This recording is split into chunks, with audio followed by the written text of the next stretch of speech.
"Dad, she has no shoes," 8-year-old William shouted, his small voice trembling as he tugged on his father's expensive coat.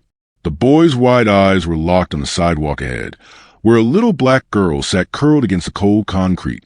Tears streaked down her dusty face, and her tiny feet, bare and bruised, pressed against the hard street. She hugged herself as if trying to disappear from the world. William's father, Mr. Robert Anderson, froze. He was one of the richest men in the city. People whispered about his name whenever a new skyscraper rose downtown. But now, in the middle of this ordinary street, his son had ripped his attention away from the glowing screens of his luxury car to something raw, human, and painful. The car's engine hummed quietly. Their driver glanced at the crying girl in the rearview mirror, but said nothing. Pedestrians hurried by, not even slowing down. To them, she was invisible, but not to William. His young heart couldn't let go. His voice cracked as he repeated, louder this time, "Dad, she doesn't even have shoes. She's crying. We have to help her." Mr. Anderson looked down at his son. For a moment, he didn't know what to say. His world was built on business deals, contracts, and profits, not on broken children crying in the streets. But the girl's sobs sliced through the silence. Her shoulders shook as if every tear came from a deep place of pain. She whispered something almost too soft to hear. "Please, I just want shoes, please." William leaned close to the car window, his small hands pressing against the glass. His heart raced. He had never seen anyone his own age so broken, so lost. He could almost feel her pain inside his chest. He turned to his father, his eyes burning. "Dad, please, we can't leave her like this. What if that was me? What if I was out there?" The question hit Robert Anderson like a strike. His son's words echoed inside him, shaking loose a part of his soul he hadn't touched in years. The driver asked carefully, "Sir, should I stop the car?" The father hesitated. Seconds felt like hours. His entire life of wealth and pride clashed with the raw innocence of his child's plea. William's voice broke the moment. "If you don't help her, Dad, I will never forgive you." The words pierced Robert deeper than any business loss ever could. He looked again at the poor girl, trembling in the street with nothing but her tears. Then, slowly, he nodded. "Stop the car," Robert ordered. The tires screeched against the pavement as the driver pulled to the side. William didn't wait. The moment the car door opened, he leapt out, sprinting toward the girl with his heart pounding. The girl looked up at him, startled, her cheeks streaked with dirt and sorrow. And then, a shadow moved across the street. Someone else had been watching the little girl. A man, tall and rough-looking, stepped out from the alley. His eyes darted toward William, then to the luxury car, then back to the girl. His lips curled into a cold grin. Before we dive into today's powerful story, take a moment to tell us in the comments where you're watching from. Your voice matters here. If you believe that kindness and compassion can change lives, give this video a like so more people can see it. And make sure to subscribe, because every day we share inspiring stories that remind us all the power of love, empathy, and hope.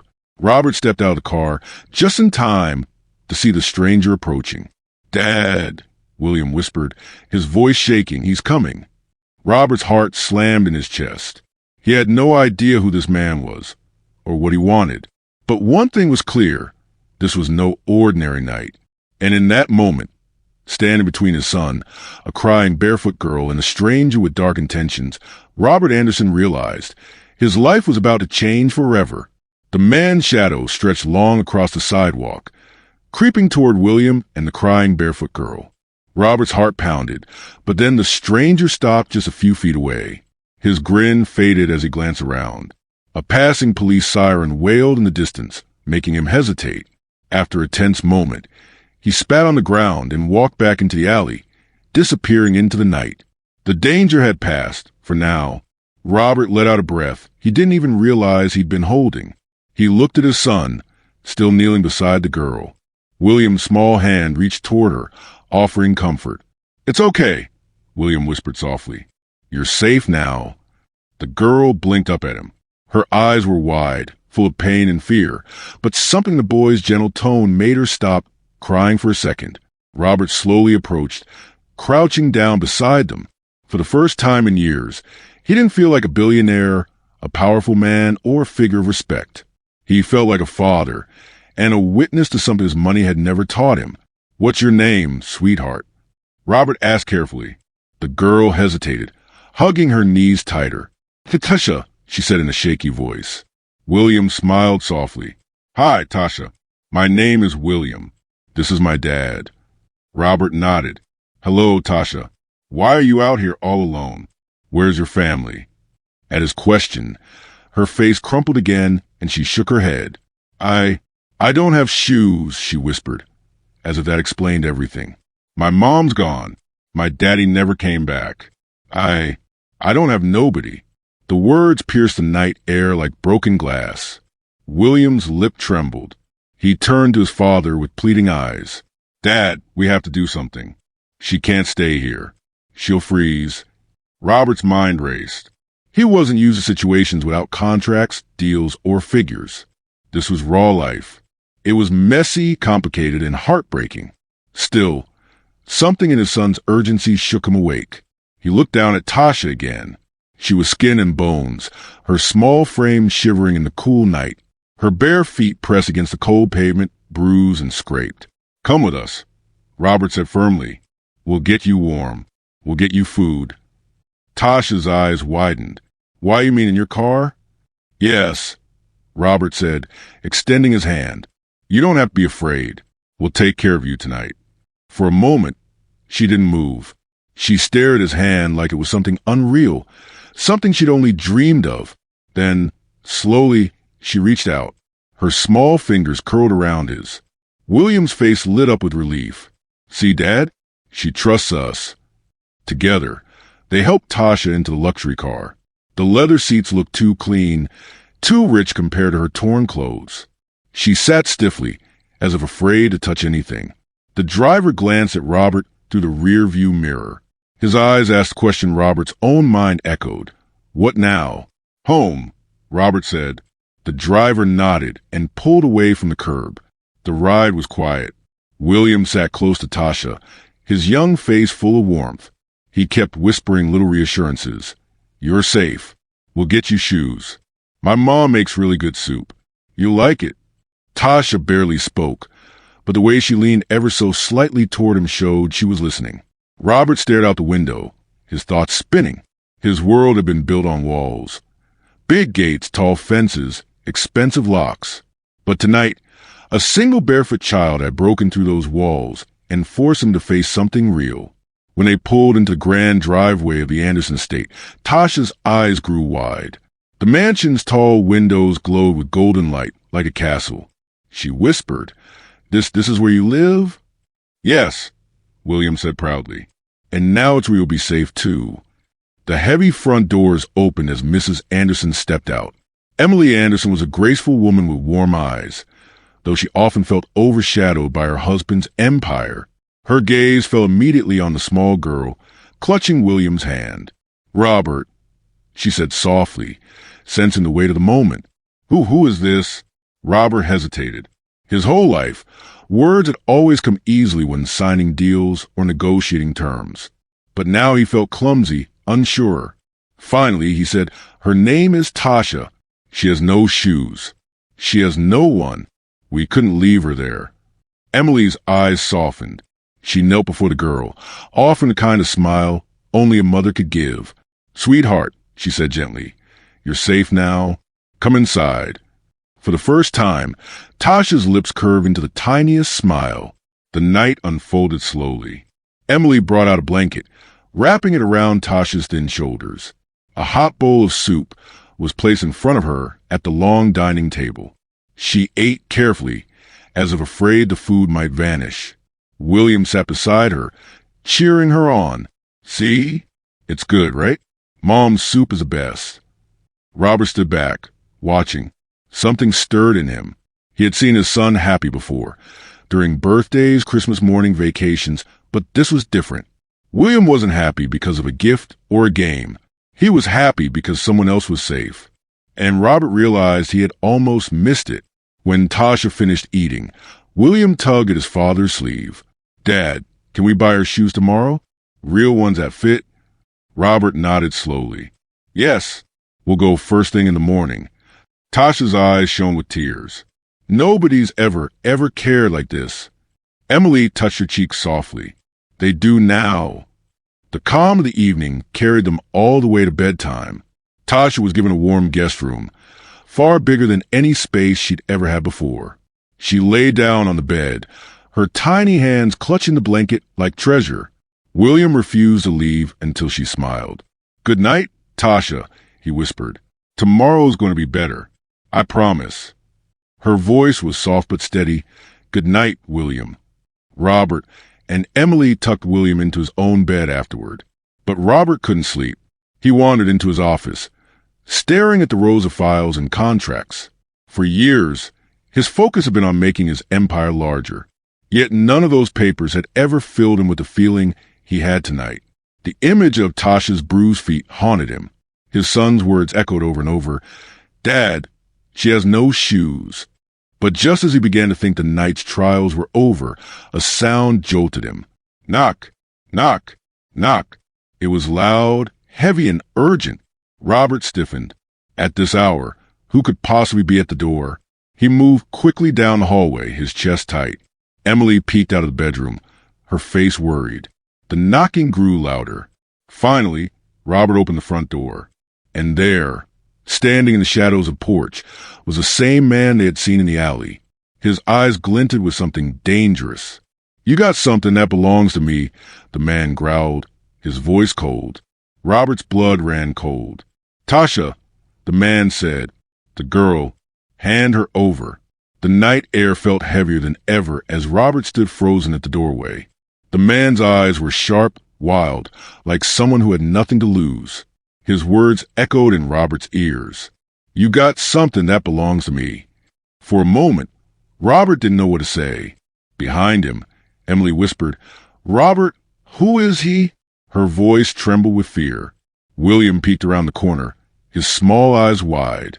He spotted the man and grabbed his father's arm. Dad, don't let him take her. Please. Robert placed a hand on his son's shoulder, keeping him close. He straightened his back, his voice steady though his heart pounded. The girl doesn't belong to you. She's safe here. Leave. The man smirked, leaning one hand against the doorframe as if he owned the place. His breath smelled of alcohol, and his rough clothes hung loose on his thin body. Safe, he sneered. You think she's safe with you rich folks? You don't know nothing about her. Robert clenched his jaw. Then tell me, who are you to her? The man's face darkened. His voice dropped low. Her father. The word struck the house like thunder. Emily gasped. William shook his head violently. No, he's lying, Dad. He's lying. Robert studied the man carefully. The resemblance was faint, but something in the eyes, the jawline. But there was also something else. Cruelty. If you're her father, Robert said slowly, then why would she cry in the street with no shoes? The man's grin returned, colder this time. She ran. Kids don't know how good they got it until it's gone. Now you're going to give her back, or do I have to make this ugly? Robert's fist tightened. Every instinct told him not to trust this man. Something in his voice carried danger, not love. Emily stepped forward, her hand gripping Robert's arm. Please, she whispered, don't let him take her.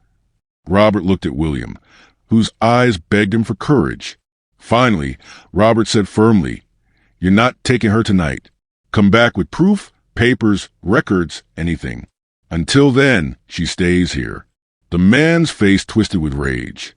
He slammed his fist against the doorframe, making William jump. You think your money makes you strong, he spat. You don't know who you're dealing with. Before Robert could answer, the man stepped back into the shadows.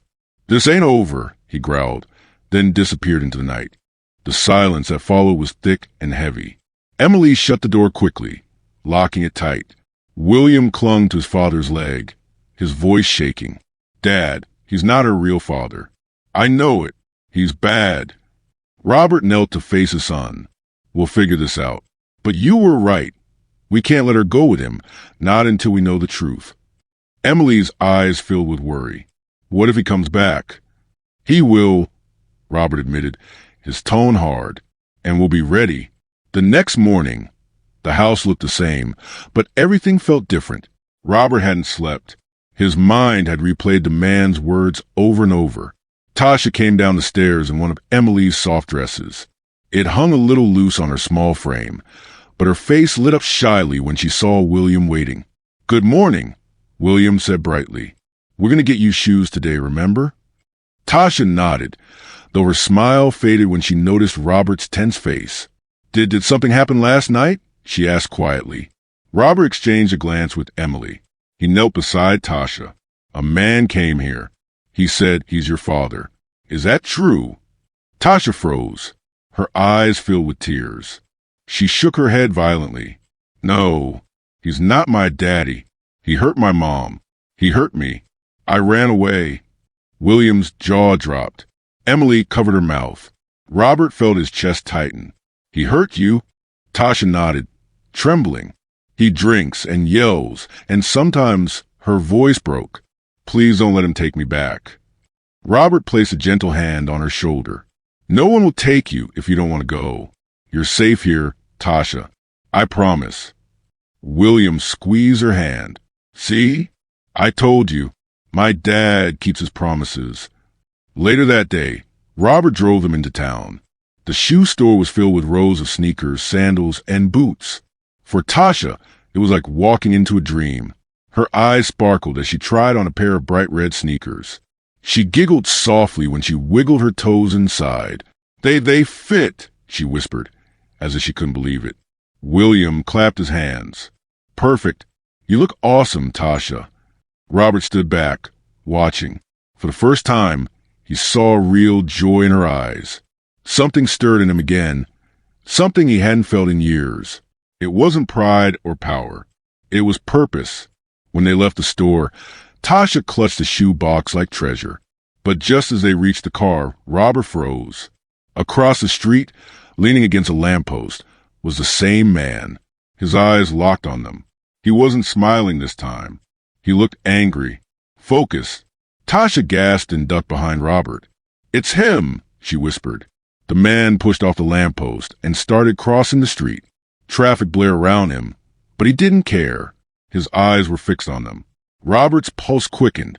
He opened the car door quickly, pushing William and Tasha inside. Emily grabbed Tasha's hand, pulling her close. Robert turned to face the man, his voice sharp. "Stay away from her." But the man kept coming. Closer, closer, until finally he reached into his jacket and pulled something out. It wasn't a weapon. It was a folded piece of paper. He held it up, his voice cutting through the noise of the street. "She is mine, and I got proof." The city noise seemed to fade as Robert stared at the folded paper in the man's hand. Cars honked, people walked by, but to Robert, it felt like time had slowed. The man's eyes gleamed with something between triumph and menace. "See this," he growled. "This proves she's mine. You can't keep her." From inside the car, William pressed his face against the window, his fists clenched. "Dad, don't believe him. He's lying." Tasha huddled in the back seat, her new red sneakers pulled tightly against her chest. She shook her head, tears spilling again. "He's not my daddy. Please don't let him take me." Robert raised his hand to calm her. He stepped closer to the man, his voice low but firm. "Show me the paper." The man smirked, unfolding it with deliberate slowness. He shoved it toward Robert. The paper was wrinkled, stained, but at the top it read, "Birth certificate." Robert scanned it quickly. Name, Tasha Brown. Mother, Angela Brown. Father, Marcus Brown. The man jabbed his chest with a dirty finger. "That's me. Marcus. Told you." Robert's stomach churned. The document looked real, but something didn't sit right. "Where's Angela?" Robert asked carefully. "Her mother?" Marcus's eyes narrowed. "Ain't your business. She's gone. I'm all that girl's got left." Inside the car, Tasha's voice rose, desperate. "He hurt my mom. He's lying. Don't let him take me back." The tension snapped tighter. Pedestrians were beginning to notice the scene. A couple people slowed, whispering to one another. Robert knew this could escalate fast. "Marcus," he said, steadying his voice, "if you are a father, you'll need to prove you can care for her. Right now, she's terrified of you. That's not what a child should feel." Marcus's face darkened. He crumpled the birth certificate back into his pocket. "Don't talk to me like I'm nothing. You rich people think money makes you better. She's my blood. You can't keep her." Robert stood his ground. "I'm not trying to keep her. I'm trying to protect her." The man's jaw clenched. For a moment, Robert thought he might swing at him, but then Marcus stepped back, glaring at the car. His eyes locked on Tasha's frightened face. "This ain't over," he spat. "You hear me? I'll be back. And when I come, nobody's stopping me."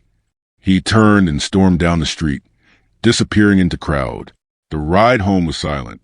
William held Tasha's hand tightly, whispering now and then, "It's okay, you're safe. My dad won't let him hurt you." But Robert's mind was far from calm. The image of that birth certificate haunted him. If Marcus really was Tasha's father, the law could side with him, even if he was cruel. Emily noticed her husband's worry as soon as they arrived back at the mansion. She pulled him aside while William took Tasha upstairs. "What happens if he files a case?" Emily asked, her voice hushed. "Robert, we can't just ignore that paper." Robert rubbed his forehead. "I know, but I can't hand her over to a man she's terrified of. Not without answers." Emily's eyes softened. "Then we need the truth." From Tasha. That night, after dinner, Robert sat with Tasha in the living room. The fire crackled softly, casting warm light across her face. She sat curled up in a chair, hugging a pillow. "Tasha," Robert said gently, "can you tell me about your mom?" Her eyes welled with tears. "She was nice," she used to sing to me. "But when Marcus came, he shouted at her a lot. Sometimes he hit her. Then one day, she didn't wake up. He said she was gone forever." Robert's chest tightened. "And after that?" Tasha swallowed hard. "He started drinking more. He said I was his now. But I was scared. I ran away." Robert felt his throat ache. He reached across the chair, gently taking her small hand. "Thank you for telling me, Tasha. You're very brave. No one is going to hurt you here. Not while I'm alive." For the first time, she looked at him with something other than fear. Hope flickered in her eyes. Upstairs, William was bouncing with energy. "Dad, I've been thinking, maybe Tasha can be my sister. We can play together and go to school together. Please, Dad, can we keep her forever?" Robert smiled faintly. "We'll see, son. Right now, we just need to make sure she's safe." William nodded, satisfied. "Then I'll keep her safe too." But safety didn't last long. 2 nights later, while the house slept, the security alarm blared. Robert bolted out of bed, his heart racing. Emily gasped, clutching his arm. He sprinted down the hallway, meeting the guard at the main entrance. The man's face was pale. Someone tried to break in. Back gate. They cut the wires. Robert's stomach dropped. "Did you see who?" The guard hesitated. "I only caught a glimpse, sir. But I think it was the same man. The one you described." Robert's blood ran cold. He turned sharply toward the stairs. At the top stood William, holding Tasha's hand. Her eyes were wide with terror. "Dad," William whispered. "He's coming back, isn't he?" Robert looked at them, his family standing small and frightened at the top of the stairs. His jaw set hard. "Yes," he said grimly. "And next time he won't just knock." The mansion was unusually quiet the next morning. Even the birds seemed to chirp more softly, as if they sensed a heaviness hanging over the Anderson family. William sat at the kitchen table with Tasha, showing her how to spread jam on toast.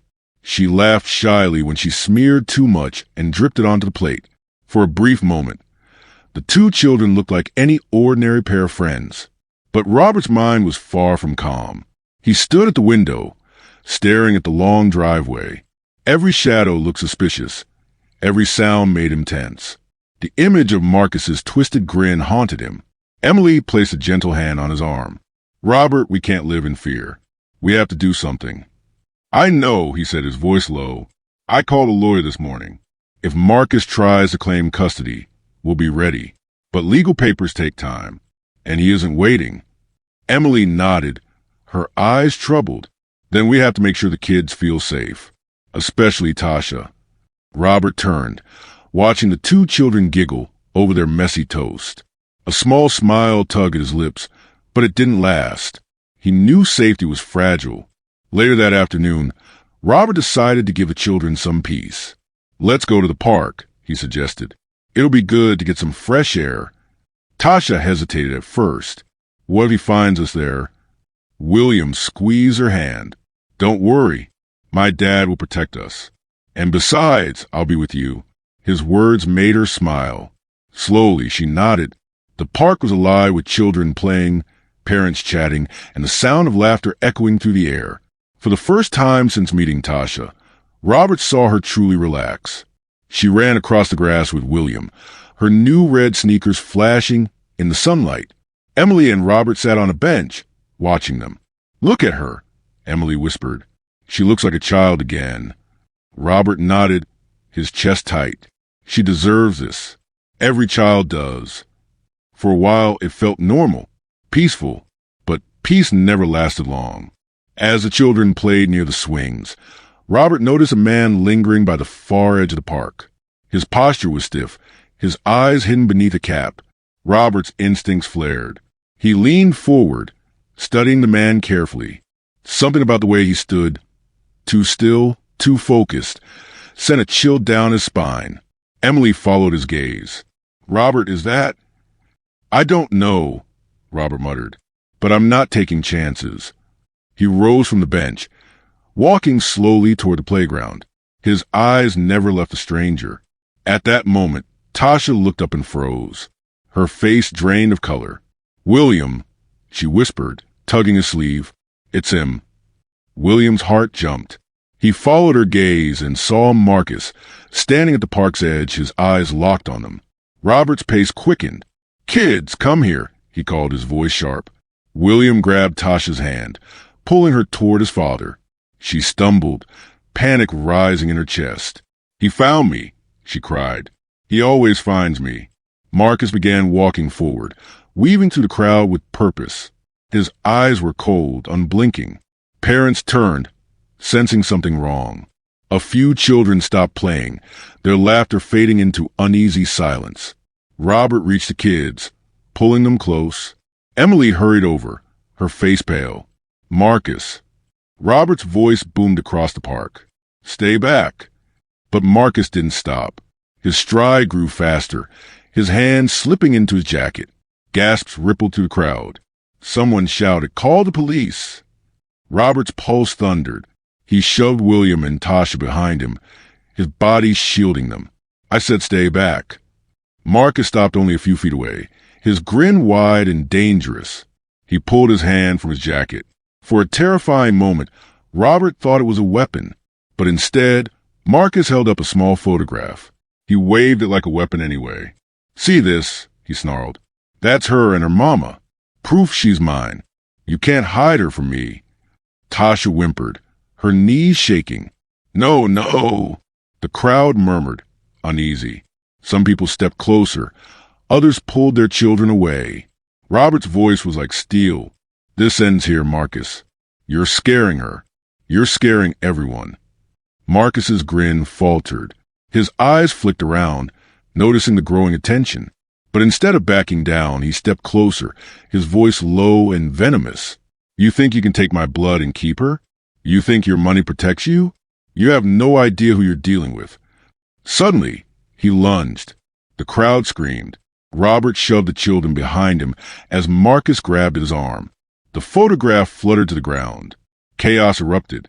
People scattered. Someone shouted, "Police are on their way." Robert wrestled against Marcus. His teeth gritted. The man was stronger than he looked, wild with rage. Emily screamed, clutching William and Tasha tight. And then Marcus broke free, his eyes blazing. He pointed at Robert, his voice echoing through the park. "This ain't over. Next time, I'll take her, and you can't stop me." Before Robert could react, Marcus shoved through the crowd and vanished into the chaos. The police arrived minutes later, but it was too late. Marcus was gone. Robert stood with his arm around Emily, the children clinging to them. The officers asked questions, took notes, promised to investigate. But Robert knew this wasn't finished. When the police left, William looked up at his father, his voice trembling. "Dad, what if next time he doesn't just bring papers or pictures? What if he brings something worse?" Robert didn't answer right away. His jaw tightened, his eyes burning with resolve. Finally, he said, "Then next time we'll be ready, because I'm not letting him take her. Not ever." Tasha buried her face against Robert's chest, her small voice muffled but clear. "Please don't let him find me again." Robert wrapped his arms around her, his voice firm. "He won't, I promise." But deep inside, he knew promises were not enough. The house felt different that evening. For the first time in years, Robert Anderson had invited someone into his mansion who wasn't wearing a suit or delivering a contract. Instead, at his massive dining table, under the glow of crystal chandeliers, sat a little barefoot girl with wide, uncertain eyes. Her name, they had learned earlier, was Naomi. She had spoken only a few words in the car ride over, her voice so soft it was almost swallowed by silence. She told him her mother had fallen sick, that she hadn't eaten in 2 days, and that she usually slept in the alley where William had found her.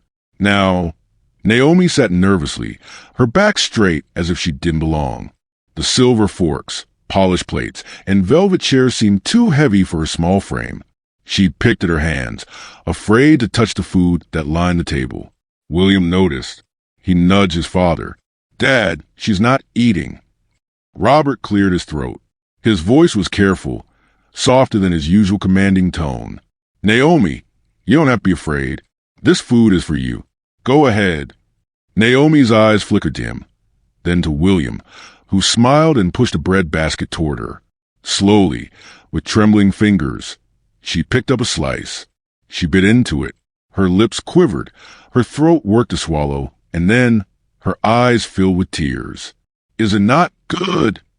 William asked quickly. Naomi shook her head hard. "No, it's good. It's the best bread I've ever had." The table fell silent.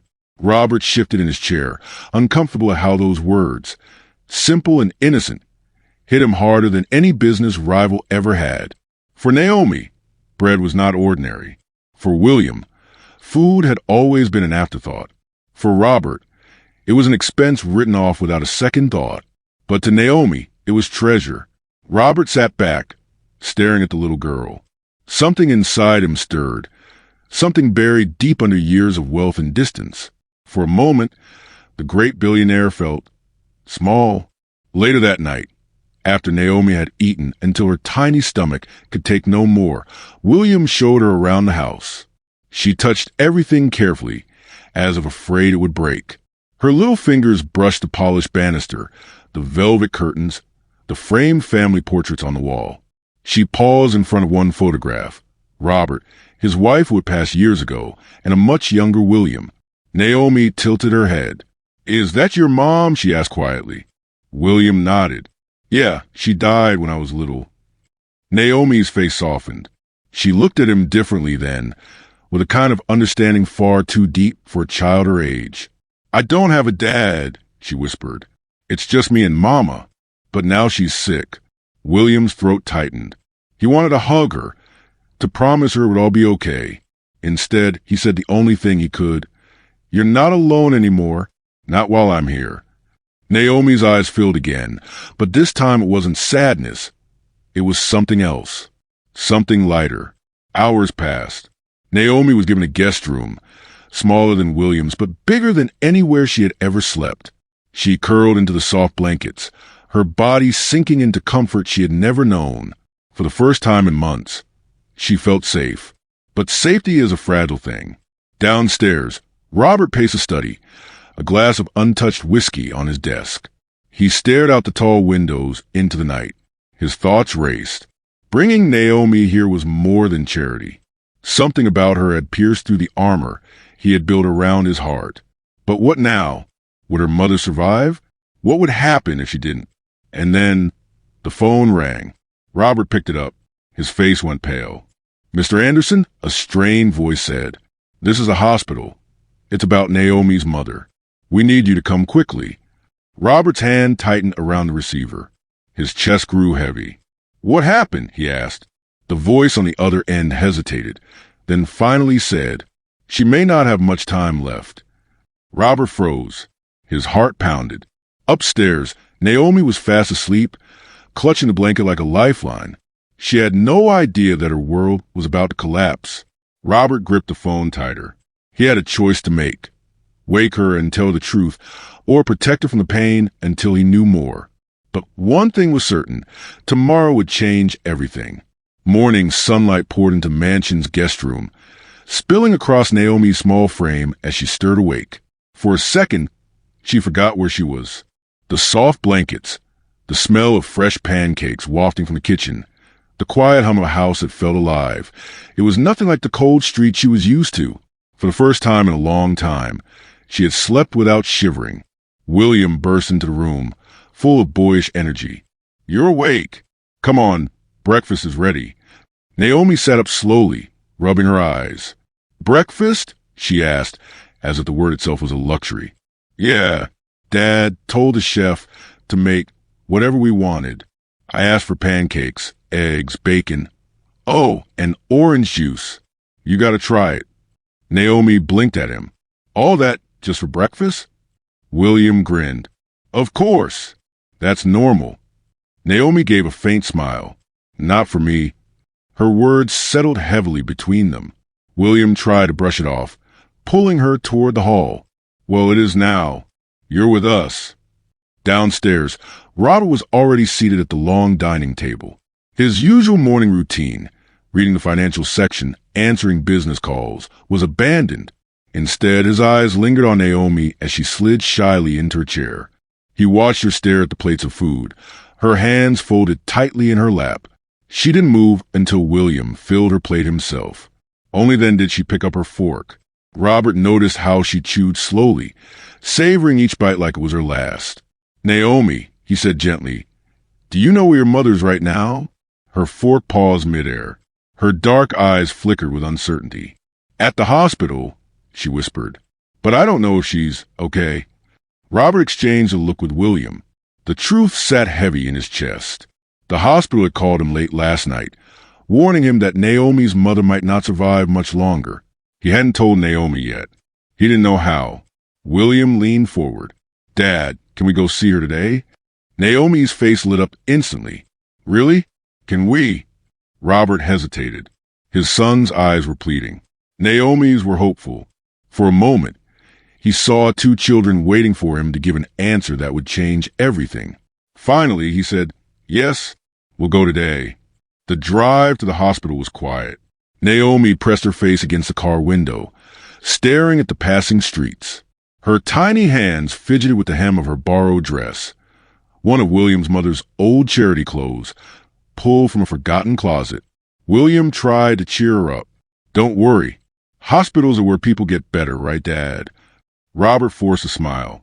"Yes, that's right." But deep inside, he knew it wasn't always true. When they arrived, the sterile white walls and sharp scent of antiseptics swallowed them whole. Naomi clutched William's hand tightly as they walked through the endless hallways. Finally, a nurse led them to a small room.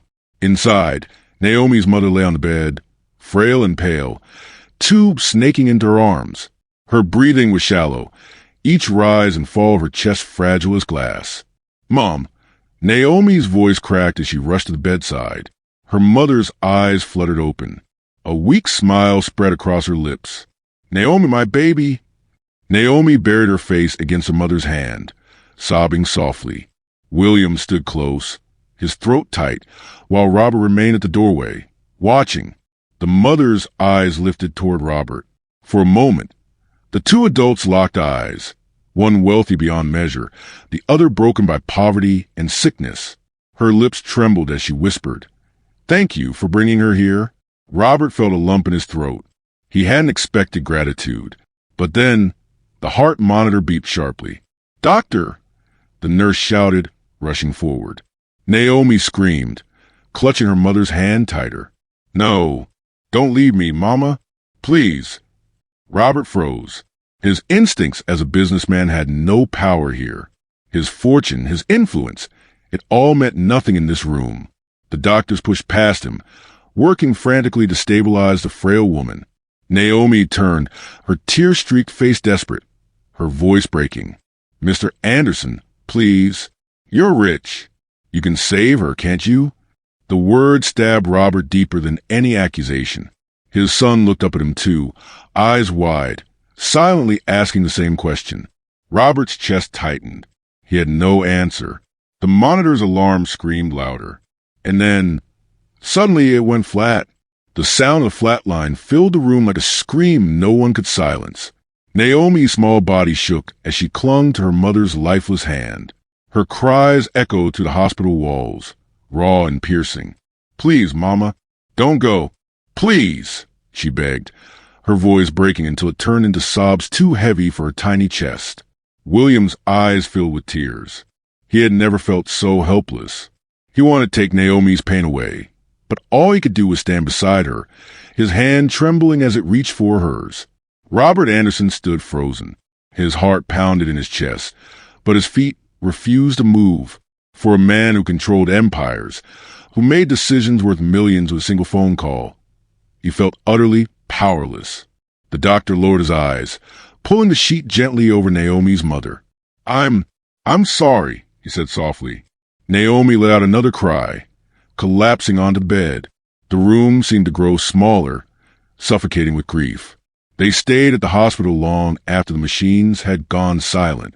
Naomi sat motionless, staring at the sheet-covered body. She had no tears left. Her eyes looked empty, as though the light inside her had flickered out. William sat next to her, refusing to leave her side. He whispered, Naomi, you still have me. You're not alone. She didn't answer. Robert stood near the window, wrestling with something deep inside. He had brought Naomi here, but he couldn't give her the one thing she wanted most, her mother's life. As they left the hospital, Naomi walked slowly, each step heavy. The world outside looked the same. Cars, people, noise, but for her, everything had changed. Back at the mansion, Naomi sat silently at the edge of the guest room bed. Her small hands gripped the blanket, her eyes distant. William sat beside her. You can stay here as long as you want. Right, Dad? He said, looking toward his father. Robert hesitated. He had never imagined raising another child, let alone one from such a different world. But when he looked at Naomi's face, pale with sorrow, he couldn't say no. Yes, he said firmly. This is your home now. Naomi blinked, her lip trembling. But I don't belong here. Robert knelt down, meeting her eyes. You do now. My son saw you. He believed in helping you. And that means you're part of this family. For the first time since her mother's death, Naomi's eyes filled, not with despair, but with something gentler. Hope. Days passed. Naomi grew more comfortable in the house, though grief still lingered in her every step. William tried to make her smile with games, stories, and little adventures around the mansion. Sometimes it worked. Sometimes it didn't. Robert, meanwhile, found himself thinking more about the world outside his walls. The poverty he had ignored, the suffering he had dismissed. He saw it differently now. Naomi's presence had cracked something inside him wide open. But just as peace began to settle into the house, trouble returned. One evening, as Robert left his office downtown, a man approached him. His face was rough, his clothes ragged. Robert recognized him instantly. The same shadowy figure from the alley the night William had spotted Naomi. The man smirked. So you took her, huh?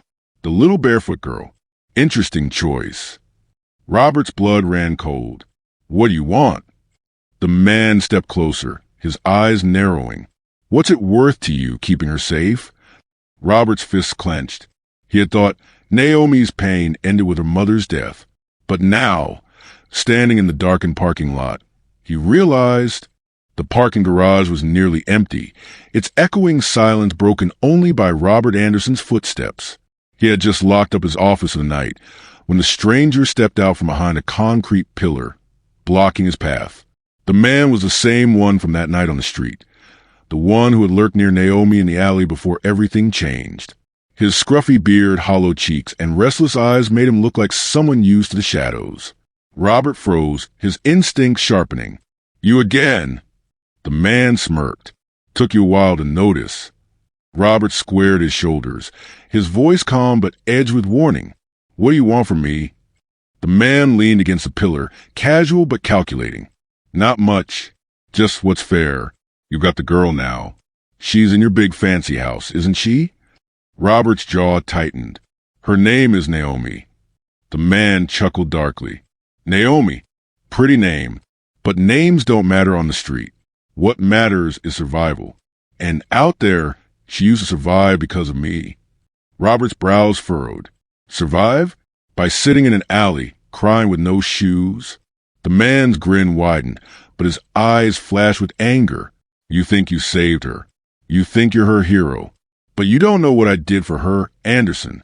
Without me, she wouldn't have lasted one night out there." Robert's stomach twisted. Was this man telling the truth, or was he twisting the story? He didn't trust him, but he needed to know more. "What are you saying?" Robert asked. The man pushed off the pillar, stepping closer. His voice dropped to a low growl. "I kept the gangs away from her. I gave her scraps when I had them. I made sure nobody touched her. She was mine to protect, until you came along." Robert's blood boiled. "She's a child.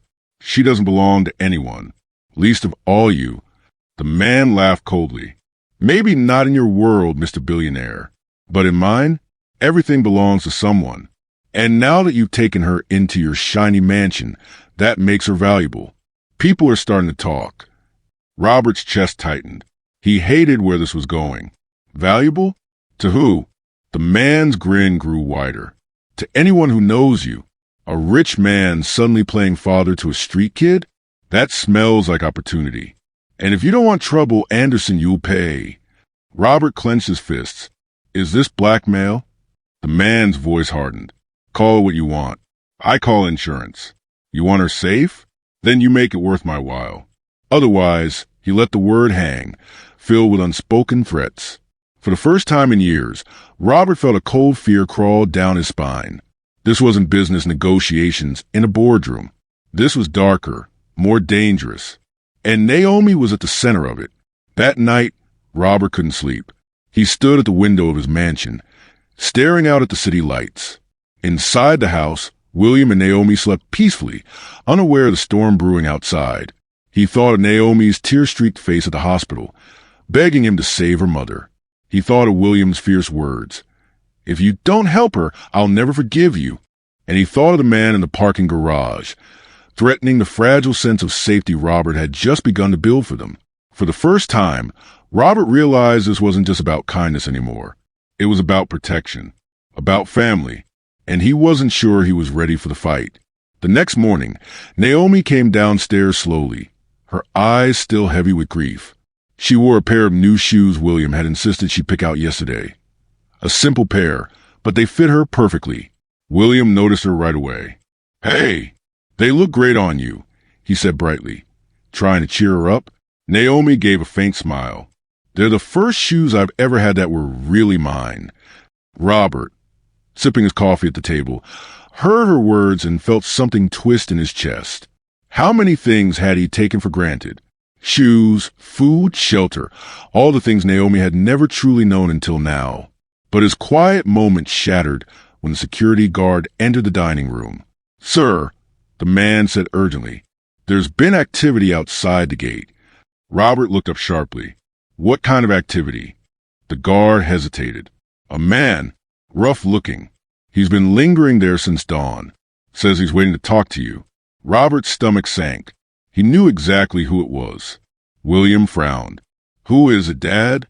Robert forced calm into his voice. "No one you need to worry about. Eat your breakfast."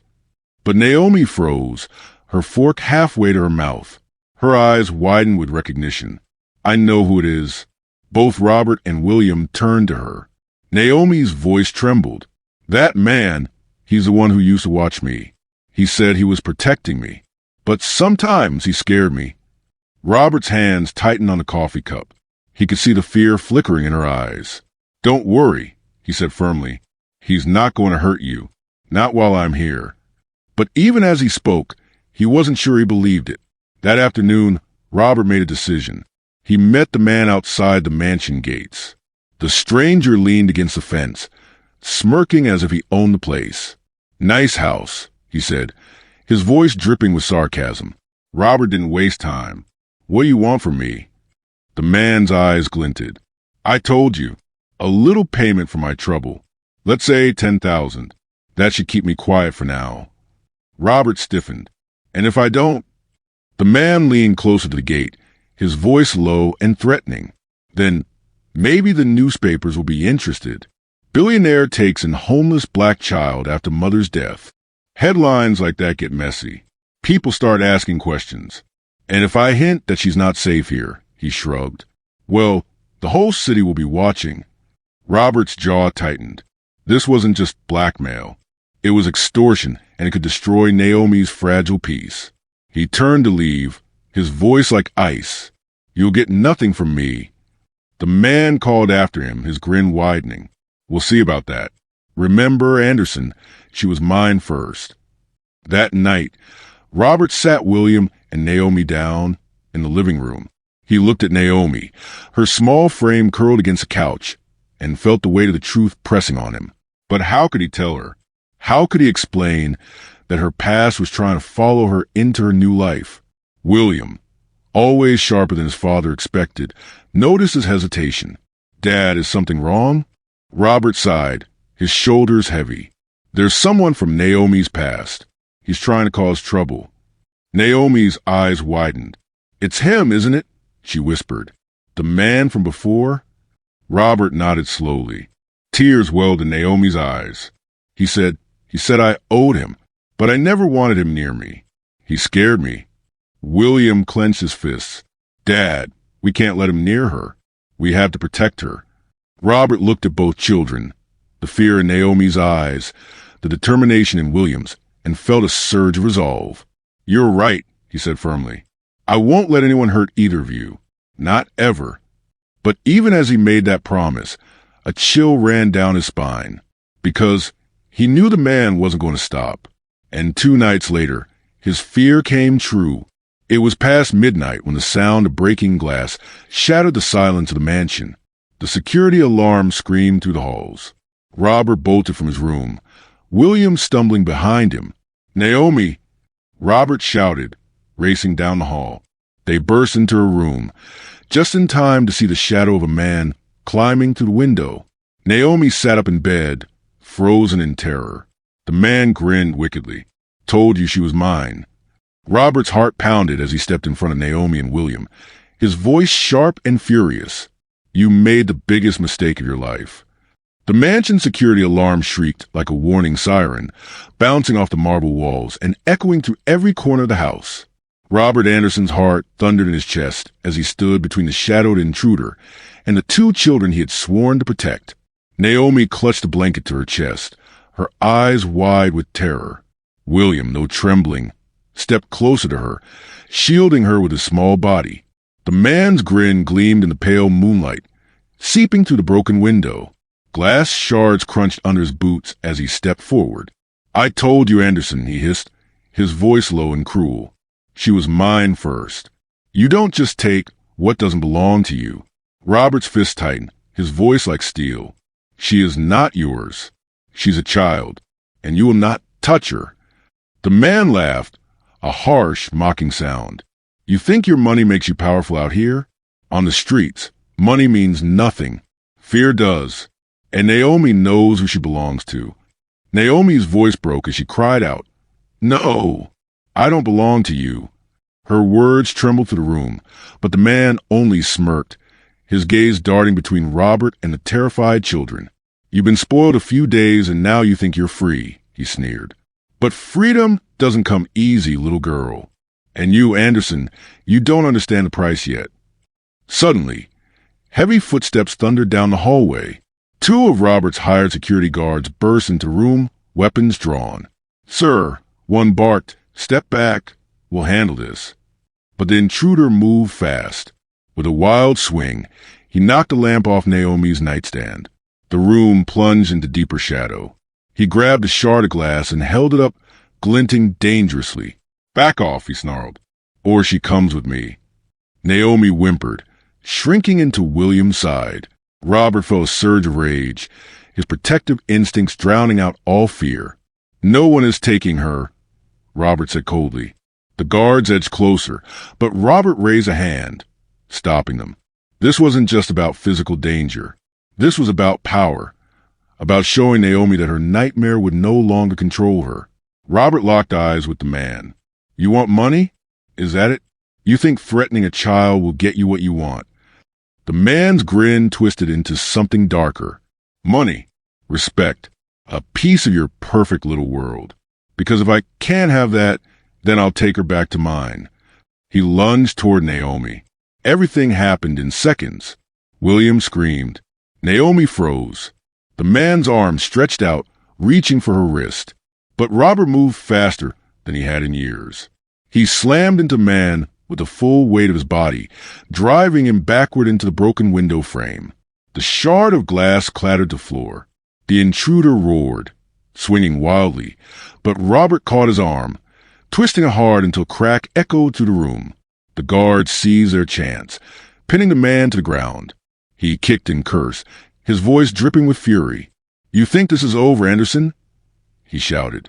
"You don't know the streets like I do. She'll never escape them. Never." Naomi sobbed, covering her ears as his words lashed through the room. Robert crouched down, his voice steady, unyielding. "You're wrong. She's free now, and she's never going back." The guards dragged the man out, his furious shouts echoing through the hallways until front doors slammed shut behind him. The house fell silent again, except for Naomi's soft cries. Robert turned to see her still trembling on the bed, William holding her tightly. She looked up at Robert with tear-filled eyes. "Is he gone?" she whispered. Robert's throat tightened. He crossed the room and knelt beside her. "Yes, he's gone. And I promise you, Naomi, he will never hurt you again." Naomi buried her face into his shoulder, sobbing. William pressed close on the other side, and for a moment, the three of them clung together, bound not by blood but by something deeper, survival, trust, and a fragile kind of love. The following day, Robert took action. The intruder had been handed over to police. But Robert knew the man's threats weren't empty. The streets had their own codes, their own ways of claiming what was vulnerable. Naomi's past was still a shadow trailing her, and now it had bled into Robert's carefully controlled world. He called his lawyers. He called a security team. He even called the mayor, an old acquaintance from his business ventures. "I want every resource possible," he said firmly. "That girl stays safe, whatever it costs." Still, money couldn't buy away Naomi's fear. She barely left her room. At night, she woke screaming, certain she could hear the man's voice outside the window. During the day, she sat in silence, her food untouched, her eyes dull. William refused to let her slip away. He stayed by her side, telling her stories, drawing silly pictures, anything to make her smile. But Naomi's laughter never came. One evening, William asked his father, "What if she never feels safe again?" Robert looked at his son, the boy who had first seen Naomi when no one else did. His heart ached with the weight of the question. "She will," Robert said quietly, "because we're not giving up on her. Not now, not ever." But even as Robert made that vow, the world outside tightened its grip. A week later, a letter arrived at the mansion. It wasn't delivered through the mail. It was slid under the front gate in the dead of night. The envelope was crumpled, the handwriting scrawled in jagged lines. Robert opened it carefully, his gut twisting with dread. The message was short, written in black ink. "She doesn't belong to you. She belongs to the streets. If you don't give her back, worse will come."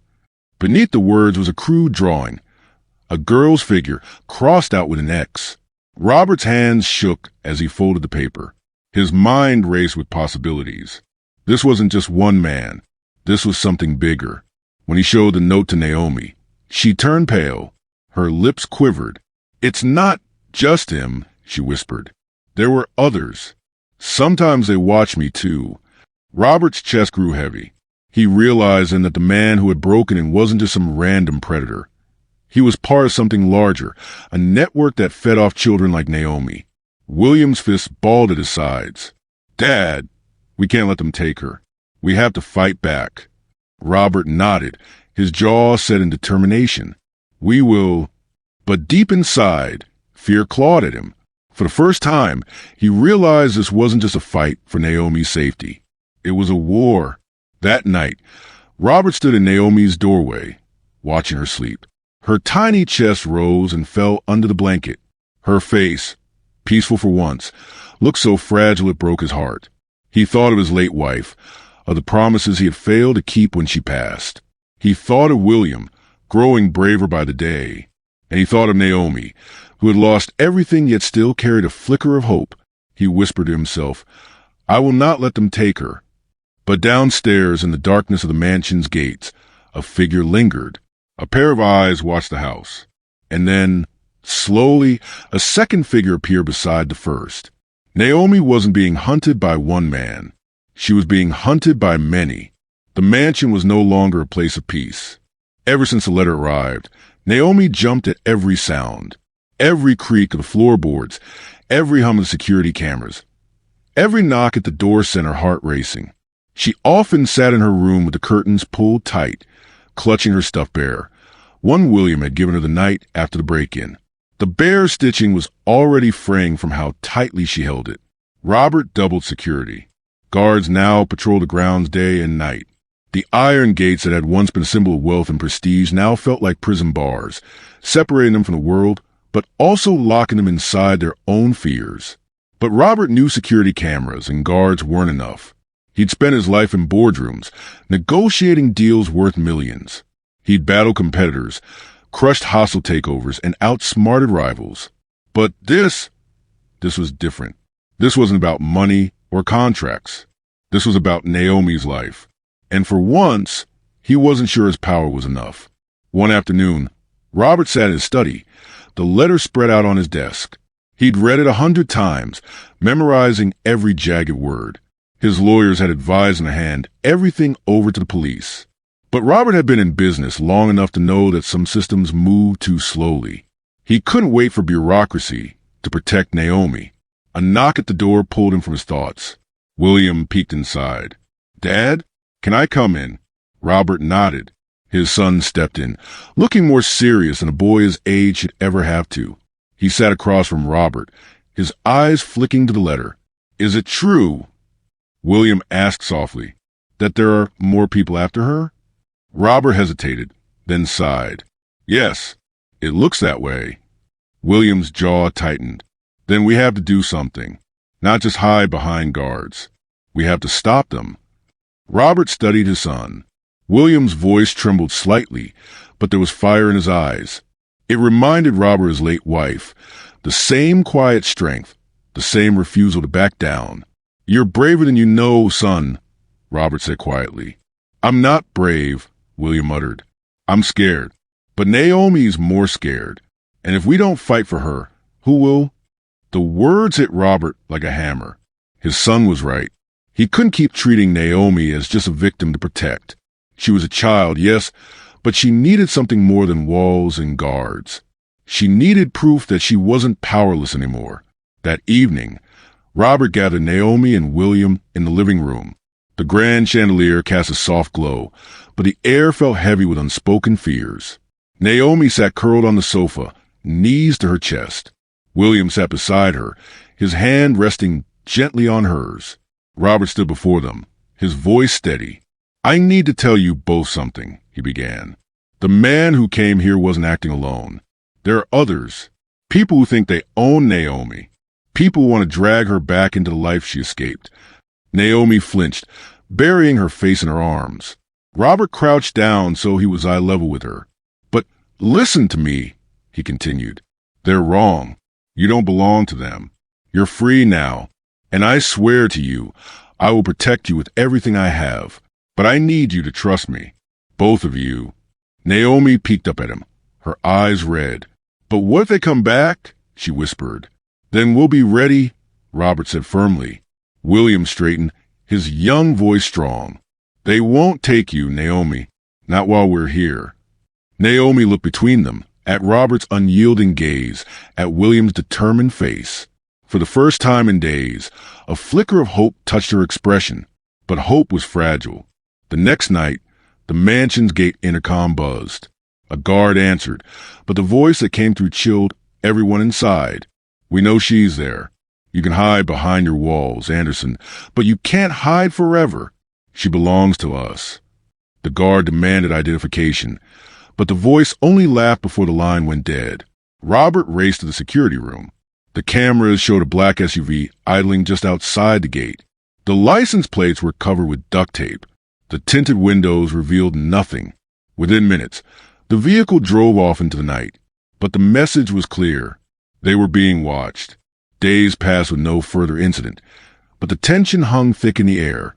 Every time Robert left for a meeting, Naomi clung to him, begging him not to go. William became fiercely protective, refusing to leave her side at school, at meals, even during play. One afternoon, Robert returned from his office to find Naomi sitting in the backyard with William. They were drawing on the patio with chalk. Naomi's picture was simple, a small house with two figures holding hands. Robert recognized them instantly, William and Naomi. But beside them, she'd drawn a dark figure, looming taller than the house. Its face was just scribbles of black.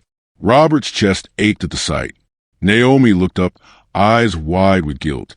"I'm sorry," she whispered. "I didn't mean to draw it." Robert knelt beside her.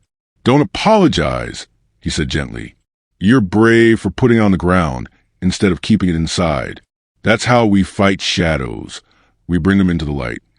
Naomi tilted her head. "But what if the shadows never go away?" Robert glanced at William, then back at her. "Then we stand together until they do." That night, Robert received a call that confirmed his worst fears. It was Detective Harris, the officer who had handled the intruder's arrest.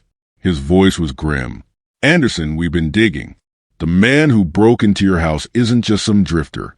He's connected to a larger group. We believe it's a trafficking ring." Robert's blood ran cold. "They target children like Naomi," Harris continued. "Kids who don't have families, who won't be missed. And when one of their claims is taken, they don't let go easily. You need to understand, these people aren't just dangerous, they're organized." Robert's grip tightened on the phone. "So what are you doing about it?" "We're working the case," Harris replied. "But these guys are ghosts. They disappear, move cities, change names. It takes time." "Time?" Robert snapped. "I don't have time. They're threatening her now." There was a pause. Then Harris said, "Keep her close. Don't let her out of your sight. And Anderson, be prepared. If they want her back badly enough, they'll come again." Sleep became a luxury no one in the mansion could afford. Robert started staying up late, pacing the hallways, checking every lock twice. The guards were doubled, patrol dogs brought in, cameras upgraded. But even with every precaution, Robert couldn't shake the feeling that danger was closing in. One stormy night, his fears were confirmed. The guards spotted movement beyond the property line. 3 figures hooded, circling the back fence. By the time Robert reached the monitor, the figures had vanished into the trees. But on the ground near the fence, they found another note pinned with a knife. "She is ours. You can't hide her forever. The streets always collect what belongs to them." Robert stared at the words, fury burning through him. He tore the note from the fence and crushed it in his fist. Enough was enough. The next morning, Robert made a decision. He sat Naomi and William down at the breakfast table. The smell of pancakes filled the air, but Naomi barely touched her plate. "I need you both to listen carefully," Robert said. His voice was calm, but underneath it was a storm. "We're not going to run. We're not going to hide. If they want to fight, then they'll get one." William's eyes lit with determination. Naomi looked uncertain, her fork trembling in her hand. "But what if they hurt you?" she whispered. Robert reached across the table, taking her small hand in his. "Then I'll stand back up. And if I fall, William will stand. And if he falls, we'll both rise again. Because together, we're stronger than they'll ever be." Naomi's eyes filled with tears. She nodded slowly, clutching his hand tighter. That evening, Robert began his counterattack. He called every connection he had, old business partners, private investigators, even a retired FBI agent he once worked with on a fraud case. If the police couldn't move fast enough, Robert would use his own resources. Maps were spread across his study table, files stacked high with notes, surveillance reports, and records of known trafficking networks. Robert read late into the night, piecing together patterns, tracing names, connecting threads. For the first time, he felt like he wasn't just defending Naomi. He was fighting back. But the enemy moved faster. 2 nights later, the power went out across the entire state. The mansion was swallowed in darkness. Security alarms blared as guards scrambled to their positions.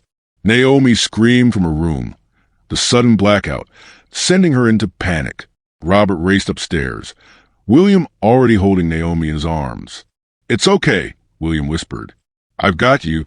I won't let go." But then a sound shattered the night. The sharp crack of glass breaking downstairs. They were inside. Robert's blood turned to ice. He looked at his children, because that's what Naomi was now, his child, and knew what he had to do. "Stay with her, William," Robert ordered, his voice low but steady. "Lock the door. Don't open it for anyone but me." William's lip trembled, but he nodded. "Be careful, Dad." Robert turned, his fists clenched, his heart pounding with fury and fear. As he stepped into the dark hallway, shadows moved below. Voices whispered. Footsteps echoed. The storm had arrived, and Robert was ready to face it. The mansion was swallowed in darkness. Thunder rolled across the sky, rattling the windows, as rain hammered down in sheets. The blackout had silenced the grand estate, but in that silence, something else moved. Shadows crept where light once stood. Robert Anderson gripped the heavy flashlight in one hand and the baseball bat in the other. He had weapons, of course. This was a billionaire's home, but right now he trusted his own 2 hands more than any locked cabinet. Downstairs, a window shattered. The sound of boots crunching over glass echoed like a drumbeat in Robert's chest. He tightened his jaw. This was it. The fight had come to his doorstep. Upstairs, William clutched Naomi's trembling hands. They sat on the floor in front of the locked bedroom door, listening. Naomi buried her face into William's shoulder, her body shaking. "They're inside," she whispered, her voice barely audible over the storm. William swallowed hard. He was terrified, too, but he remembered his promise. "I won't let them take you," he whispered fiercely. "I don't care what happens. You're my sister now." Naomi blinked at him, her wide eyes glistening. She had never heard anyone call her that before. Sister. The word lit a fragile warmth inside her, even as fear clawed at her chest. Downstairs, Robert crept through the hallway. He heard them now, 3, maybe 4 intruders. They moved with purpose, their voices low and cold. "Find the girl," one of them hissed. Robert's blood boiled. Naomi. Even now, they spoke of her like property, like a prize to be claimed. Not tonight. Not ever again. He stepped into the living room, just as a hooded man swung a crowbar into the wall. The crash of wood and plaster filled the air. The man turned, startled, only to be met with Robert's bat slamming into his arm. The crowbar clattered to the floor. The intruder roared in pain, but Robert didn't hesitate. Years of boardroom battles had taught him the power of decisiveness. He swung again, striking the man in the chest and sending him sprawling. "Tell your friends," Robert growled, standing tall. "She's not yours." Another figure lunged from the shadows, grabbing Robert by the collar. The man's grip was iron, his breath hot and foul. They struggled, shoving, crashing into a table. Robert's back slammed against the wall. Pain shot through him, but his fury burned brighter. He kneed the intruder in the stomach, breaking free just long enough to bring the bat down again. The man dropped, groaning, but footsteps thundered on the stairs. They were going for Naomi. Robert's heart seized. "No!" he shouted, charging forward. Upstairs, William heard the pounding of boots on the steps. He pulled Naomi closer, his mind racing. He was just a kid, no bat, no strength like his father. But he had something else. Quickly, he scanned the room. His eyes landed on the heavy dresser near the wall. "Help me," he whispered to Naomi, tugging her toward it. Together, with all the strength they had, they pushed the dresser across the floor, wedging it against the door. The footsteps grew louder. A fist pounded the door once, twice, then a shoulder slammed against it. The wood shook, but the dresser held. Naomi gasped, clinging to William's arm. "They're coming!" William's heart hammered, but he stood tall. "Then let them. Dad will come."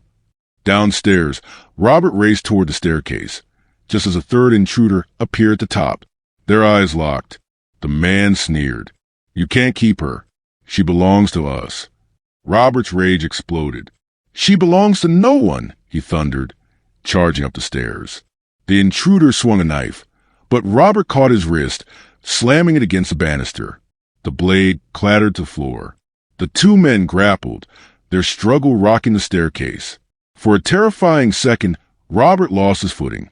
His back hit the railing, the world tilting. But then he remembered Naomi's eyes, William's courage. He couldn't fall. Not now. With a roar, Robert shoved the intruder backward. The man tumbled down the stairs, crashing onto the marble floor below. He didn't rise. Robert's chest heaved as he turned toward the bedroom. "Dad!" William's voice cried out. Robert sprinted down the hallway, just as the last intruder slammed against the bedroom door again. The dresser screeched across the floor, sliding inch by inch. Naomi's scream pierced the air. Robert didn't hesitate. He swung the bat with all his strength, striking the man's back before he could break through. The intruder staggered, whirled, but Robert was relentless. 2 more blows, and the man collapsed. Silence fell. Only the storm outside and the ragged sound of Robert's breathing remained. Slowly, Robert lowered the bat. He turned to the door, his voice gentle now. "William? Naomi? It's me." The dresser scraped as William pushed it aside.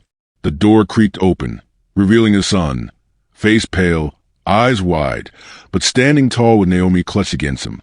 Naomi's eyes were swollen with tears, but when she saw Robert, she let out a sob of relief and rushed into his arms. He lifted her easily, holding her close, his voice breaking. "You're safe. You're safe now. I promise." William wrapped his arms around them both. For the first time, the 3 of them stood together, not as billionaire and poor girl, not as father and son and guest, but as a family. The police arrived minutes later, lights flashing, sirens cutting through the night. Officers stormed the mansion, cuffing the intruders still conscious.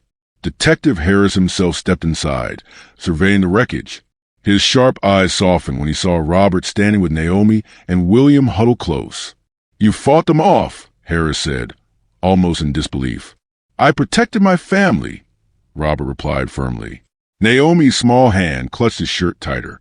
In the days that followed, the story made headlines across the city.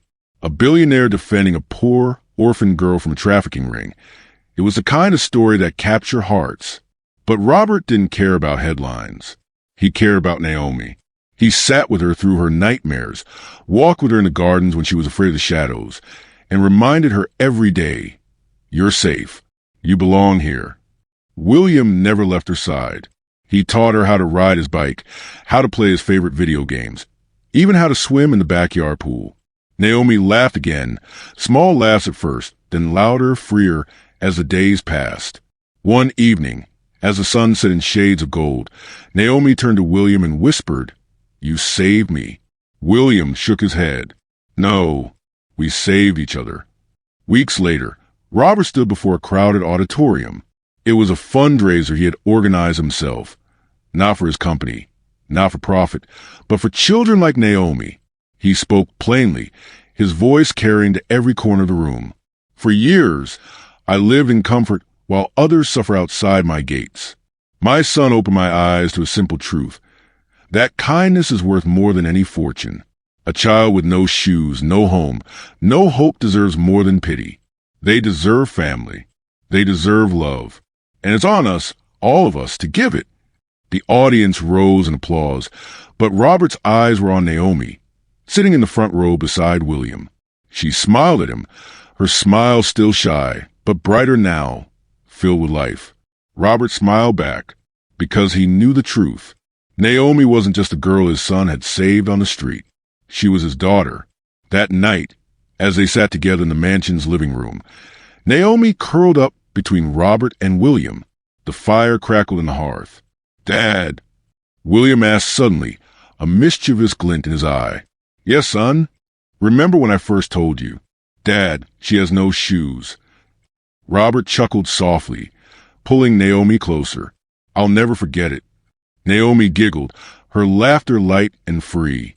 And in that sound, in that single, beautiful sound, Robert Anderson knew his life had changed forever. The mansion wasn't just a house anymore. It was a home, and no darkness could ever take that away. If this story touched your heart, let us know in the comments where you're watching from. Your voice matters here. Remember, kindness is more powerful than money, and sometimes the smallest act of love can change a life forever. Don't forget to like this video if it inspired you, and subscribe so you never miss more powerful stories like this one. Thank you for being part of this journey. Together, we can keep spreading hope.